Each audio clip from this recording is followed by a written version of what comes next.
حسن اخلاق، یعنی اچھے اخلاق سے پیش آنا، تواضع اور انکساری کرنا، کسی کو گالی نہ دینا، غصے کو دبا لینا، حرام اور گناہ کی باتوں سے بچنا، خدا کی مخلوق کی خدمت کرنا وغیرہ وغیرہ، یہ سب اچھے کام کرنا حسن خلق ہے۔ اللہ تعالیٰ نے آپ صلی اللہ علیہ وسلم کے متعلق فرمایا آپ بڑے اخلاق والے ہیں۔ حدیث میں آپ صلی اللہ علیہ وسلم نے فرمایا سب سے اچھا وہ ہے جس کے اخلاق اچھے ہیں، اور اسی طرح آپ کی ایک اور روایت بھی ہے کہ حسن خلق والا میرا بڑا دوست ہے، مسلم کی روایت ہے۔ اور بھی بہت سی حدیث ہیں جس میں حسن خلق کی بڑی فضیلت آئی، اس کا مفصل بیان انشاءاللہ حسن خلق کی جب شاخ ہم پڑھیں گے تو اس میں تفصیل سے آپ کو بتاؤں گی۔ 58 ایمان کی جو آیت ہے، اگلی شاخ ہے 98، نوکروں اور غلاموں کے ساتھ اچھا سلوک کرنا۔ اللہ تعالیٰ ارشاد فرماتے ہیں وَمَا مَلَكَتْ أَيْمَانُكُمْ، اور اپنے غلاموں اور باندیوں کے ساتھ احسان کرو۔ اور بخاری کی روایت ہے جو تمہاری دینی بھائی تمہارے ماتحتی میں ہیں تو تم کو چاہیے کہ جو خود کھاؤ وہی ان کو کھلاؤ، اور جو خود پہنو وہی ان کو پہناؤ، اور ان سے اتنا کام نہ لو جس سے وہ پریشان ہو کر بار بار ہو کر ہار جائیں، اور اگر کوئی ایسا ہی سخت بڑا مشکل کام آ جائے تم خود بھی ان کی مدد کرو۔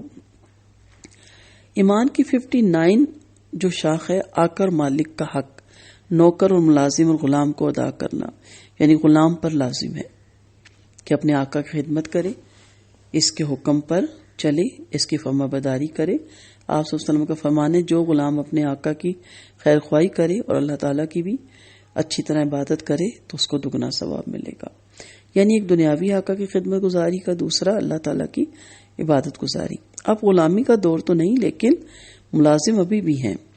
آپ چاہے کتنے بھی بڑے ادارے میں ملازم ہیں، اس کا جو سربراہ ہے، جو اس کا اونر ہے، وہ یہی حیثیت رکھتا ہے۔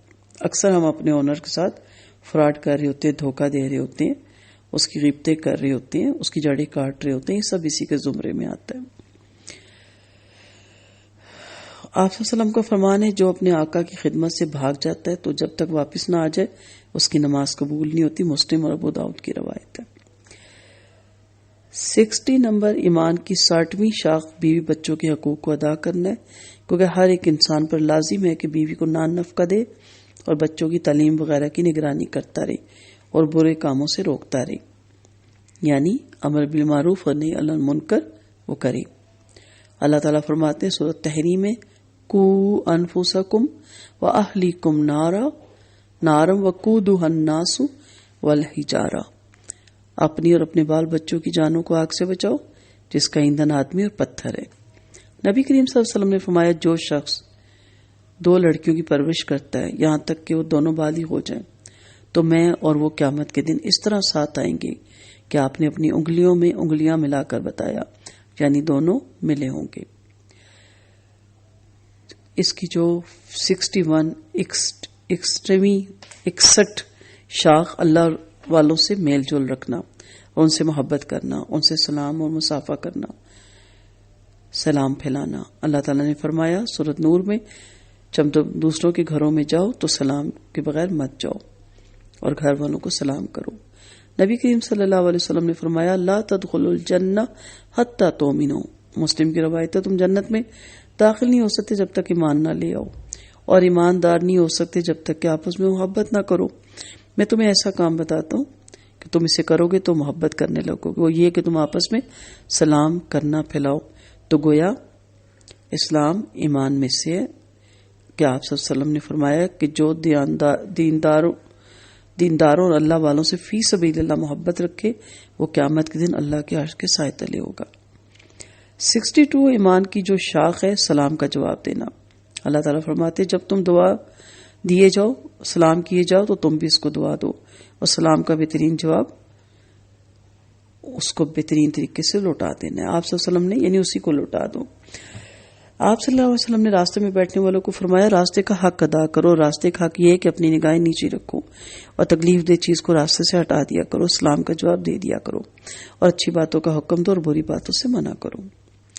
اسلام کی 63 جو شاخ ہے بیماروں کی بیمار پرسی کرنا۔ مسلمانوں کے حقوق میں سے ایک حق یہ بھی ہے، آپ صلی اللہ علیہ وسلم نے فرمایا کہ ایک مسلمان کے دوسرے مسلمان پر 6 حق ہیں، جب وہ بیمار پڑے تو اس کی بیمار پرسی کرے، اور جب وہ مر جائے تو جنازے میں شریک ہو، جب ملاقات ہو تو سلام کرے، جب چھینکے تو اس کا جواب دے، اس کی عدم موجودگی میں اس کی خیر خواہی کرے، جب وہ دعوت دے تو قبول کرے۔ بخاری کی روایت ہے۔ ایمان کی 64 جو شاخ ہے مسلمانوں کے جنازے کی نماز پڑھنا ہے، کیونکہ آپ صلی اللہ علیہ وسلم نے فرمایا ایک مسلمان کے دوسرے مسلمان پر 6 حق، ان میں سے ایک یہ ہے کہ مسلمان کے جنازے کی نماز پڑھے، جو اس کی نماز پڑھ لیتا ہے اس 2 پہاڑ کے برابر ثواب ملتا ہے۔ ایمان کی 65 جو شاخ ہے چھینکنے والے کی چھینک کا جواب دینا، جبکہ وہ الحمدللہ کے۔ نبی کریم صلی اللہ علیہ وسلم فرمایا جب تم میں سے کوئی چھینکے اور الحمدللہ کے تو اس کا جواب دو، اور جو الحمدللہ نہ کے تو اس کا جواب مت دو۔ 66 ایمان کی جو شاخ ہے کافر و مشرکوں سے علیحدگی اختیار کرنا اور ان سے دوستی نہ کرنا۔ اللہ تعالیٰ فرماتے ہیں سورۃ آل عمران میں لا يتخذ المؤمنین الکافرین اولیاء من دون المؤمنین، مومن مسلمان کو چھوڑ کر کافروں کو دوست نہ بنائے، اور جو ایسا کرے گا اس کا خدا سے کوئی تعلق نہیں۔ 67 ایمان کی جو شاخ ہے پڑوسی کی عزت کرنا۔ اللہ تعالیٰ ارشاد فرماتا ہے ماں باپ رشتہ داروں اور قریبی پڑوسی اور اجنبی پڑوسی اور ساتھی کے ساتھ احسان کرو۔ آپ صلی اللہ علیہ وسلم کا فرمان ہے جو اللہ پر اور قیامت پر ایمان رکھتا ہے اسے چاہیے کہ اپنے پڑوسی کی عزت کرے، پڑوسی کا بڑا حق ہے۔ آپ صلی اللہ علیہ وسلم کے فرمان کے مطابق حضرت جبرائیل علیہ السلام نے جب آپ صلی اللہ علیہ وسلم کو پڑوسی کے بارے میں نصیحت کی تو وہ فرماتے ہیں کہ مجھے یہاں تک خیال آیا کہ شاید وراثت کا بھی حقدار ہو جائے گا۔ بخاری اور مسلم کی روایت ہے۔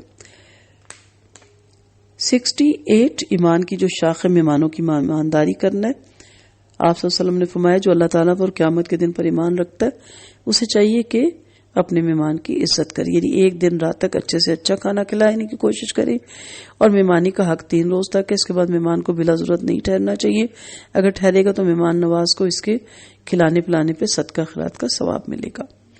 69 ایمان کی جو شاخ ہے مسلمان گناہ گاروں کی پردہ پوشی کرنا ہے۔ اللہ تعالیٰ فرماتا ہے جو لوگ مسلمانوں میں برائی پھیلانے کو پسند کرتے ہیں اس کے لیے دونوں جہان میں دردناک عذاب ہے۔ استغفر اللہ۔